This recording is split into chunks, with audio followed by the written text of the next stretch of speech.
A TV O Dia conversa com um advogado, colunista aqui do jornal O Dia e diretor regional do SESC, Campelo Filho. Ele lança amanhã o livro Reflexões Críticas, a condução da política no Brasil, Estado, Sociedade e Direito.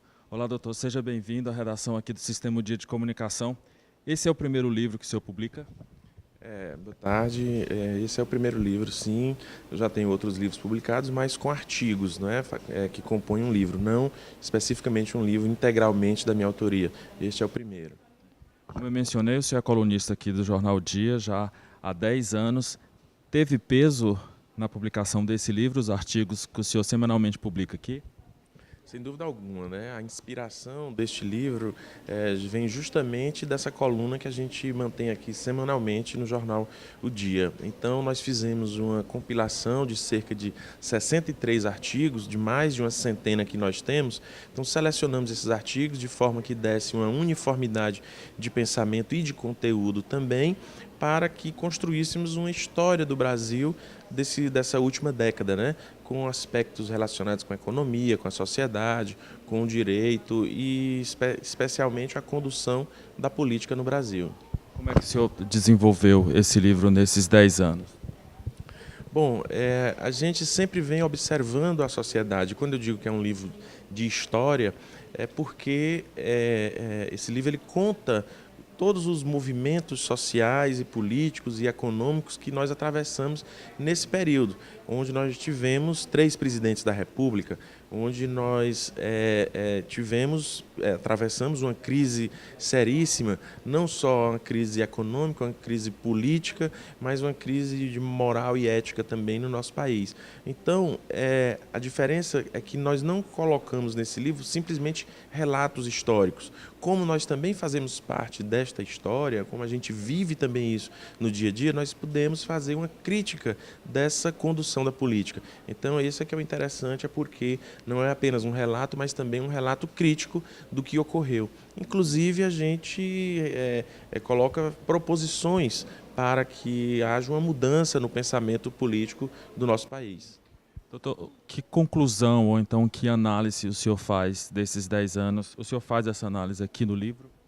A gente faz uma análise, sim, desses 10 anos, apontando os erros, né, alguns erros que vêm sendo cometidos na condução da política do Brasil, onde nós temos, por exemplo, ainda hoje, a troca de cargos, né, por apoio político dentro do Congresso Nacional, nas assembleias, e há 15 dias nós vimos, né, foi noticiado, e isso é que é interessante, é algo que é flagrante, é algo aberto para toda a sociedade acompanha isso, a imprensa acompanha isso, em que, em troca de um apoio político, o gestor ele termina concedendo cargos na sua administração ou mesmo liberação de emendas parlamentares ou liberação de recursos em troca de um apoio político.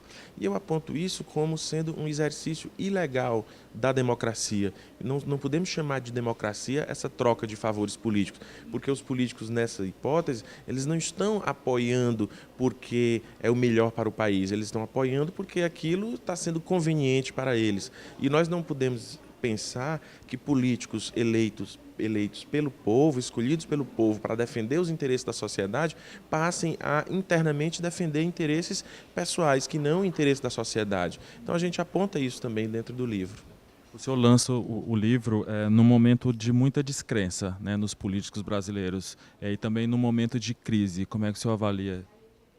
A gente, tem um artigo em que a gente propõe uma reformulação política inspirado pelo bem, né, em que os políticos eles precisam cultivar valores, né, precisam cultivar estar mais afeitos com a ética, mas que para isso a gente precisa investir na educação de base, na educação de formação com valores, não meramente na informação. E se nós compararmos, e também a gente aponta isso, nós temos baixos índices no IDEB, onde nossos alunos na área de educação ou na área de português, matemática, ciências, ocupam posições de países de terceiro mundo. E o que demonstra? Que o nosso país ele investe muito na educação de base ou na educação superior.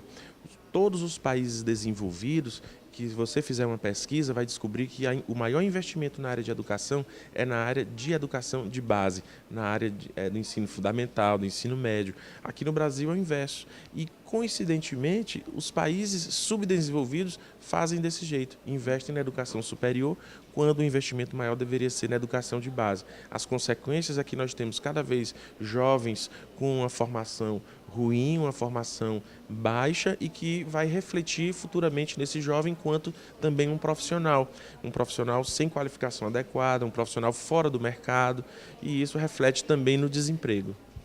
Esse ponto educação é um ponto que permeia o livro? Todos os artigos eles terminam sendo permeados pela educação. A educação ela atravessa, de modo geral, todos esses artigos, porque a gente pensa que sem a educação a gente não vai conseguir transformar nunca esse país. Doutor Campelo, como é que o seu trabalho, o seu como diretor regional do SESC, se reflete no livro? Bom, o SESC é uma empresa fantástica, né?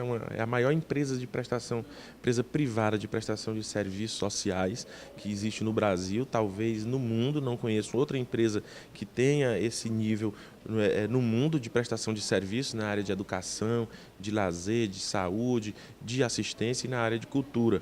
Então, o SESC me permitiu ter um contato muito grande com a sociedade, né? Com as pessoas, que muitas vezes são as pessoas justamente aquelas que o Estado não consegue atender. Então o Estado não consegue atender as pessoas adequadamente na área de educação, na área de cultura, na área da saúde, e o SESC vem e preenche essa lacuna do Estado, presta esse serviço. O SESC mostra como se faz. Então isso, sem dúvida, reflete também nos meus pensamentos que estão aí estampados nesses artigos.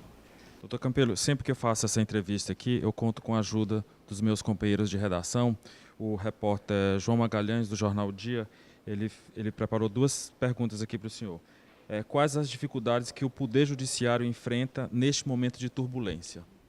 Muito bem, nós temos um capítulo no livro que a gente fala do Poder Judiciário. O Poder Judiciário como o último ponto de apoio e de salvaguarda dos direitos do cidadão. Então, o Poder Judiciário ele tem um papel fundamental nesse contexto, primeiro porque ocupa um dos poderes da República, e é aquele poder justamente que vai dar o controle do comportamento do Executivo, do Legislativo, impedindo que haja desmandos e muitas vezes suprindo essas políticas deficitárias que o Executivo e que o Legislativo não são capazes de atender.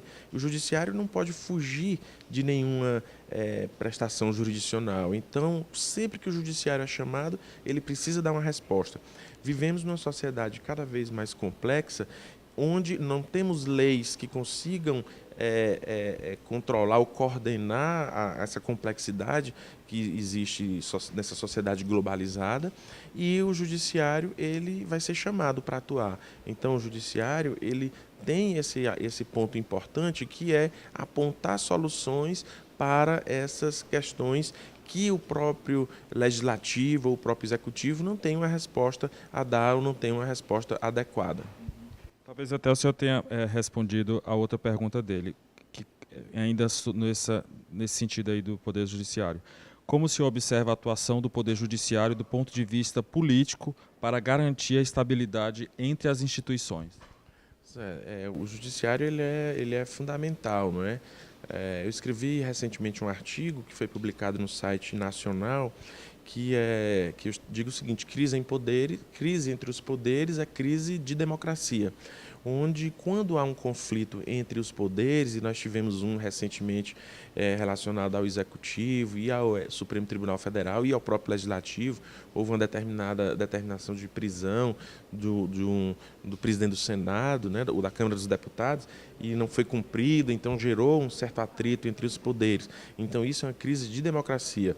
Então os poderes nossos, constitucionalmente, eles são harmônicos, não é? São independentes, mas eles têm uma harmonia entre si, respeitam-se mutuamente, mas que cada um cumpre um papel diferente. E o Poder Judiciário é aquele poder que vai justamente fiscalizar assim, o cumprimento das normas, é o poder que vai determinar que as normas estabelecidas elas sejam cumpridas, e é o poder que vai impedir que desmandos também sejam praticados. Então, quando nós vimos algum desmando sendo perpetrado, onde nós buscamos para tentar sanar, estancar aquela sangria, nós vamos ao Poder Judiciário. E o Poder Judiciário, então, tem um papel importante no cumprimento das próprias políticas fundamentais estabelecidas na Constituição, porque determina que o Estado cumpra, determina que o Estado faça, quando o Estado é omisso na realização desses objetivos de cumprimento dos direitos e garantias fundamentais do cidadão. Ok. Doutor Campeiro, para finalizar, eu gostaria de saber como é que o senhor vê essa experiência de... Os advogados já são conhecidos pela retórica, como é essa experiência de semanalmente escrever um artigo, essa coisa da escrita, de divulgar, e agora com o livro Reflexões Críticas, a condução da política no Brasil, Estado, Sociedade e Direito. Olha, se não fosse pelo Jornal o Dia, e eu quero aqui mais uma vez agradecer ao Dr. Valmir Miranda, não é, que foi o meu grande apoiador para escrever essa coluna aqui semanal, a gente não poderia ter amadurecido o suficiente para criar artigos que pudessem vir a ser compilados, a compor uma obra como esta. Então, o fato de nós estarmos semanalmente com aquela obrigação, aquele dever de criar um artigo, nos impele também a pesquisa, a leitura, a reflexão, para que a gente possa levar ao leitor uma opinião abalizada, uma opinião crítica, que possa servir de apoio para o leitor, de orientação, para que ele possa ver uma outra opinião também sobre outra ótica. Enfim, então o fato de ter uma coluna semanal, ela é fundamental, foi fundamental para que esse livro pudesse sair. Para finalizar, de verdade, eu só gostaria que o senhor me explicasse essa capa aqui do livro. Essa capa é uma foto bem interessante, não é? Uma pessoa que está numa linha, aguardando alguma coisa que parece ser um metrô, não é? Ou um trem, e ele olha, né, para o fundo dessa linha, e a gente não sabe na realidade se o trem já passou, se ele está atrasado, se vai vir esse metrô ou não. Então, se ele está refletindo aí de alguma forma porque já passou, se ele perdeu, enfim. Então ele deixa esse enigma e abre essas possibilidades, justamente para que a gente faça reflexões, para que a gente não aceite a notícia simplesmente sem maturá-la, sem amadurecê-la, sem pensar. Então essa capa, eu penso que ela nos ajuda justamente a abrir a cabeça para o pensar, para o refletir, para que com esse pensar e esse refletir a gente possa construir algo novo. Muito obrigado pela entrevista, pelas informações. O lançamento do livro é na terça, 22 de agosto, no Salão de Eventos do Fórum Central de Teresina. Mais uma vez, muito obrigado. Eu que agradeço aqui a oportunidade, parabenizo o trabalho de sempre de vocês, aqui da Sistema do Dia de Comunicação, e estamos sempre às ordens.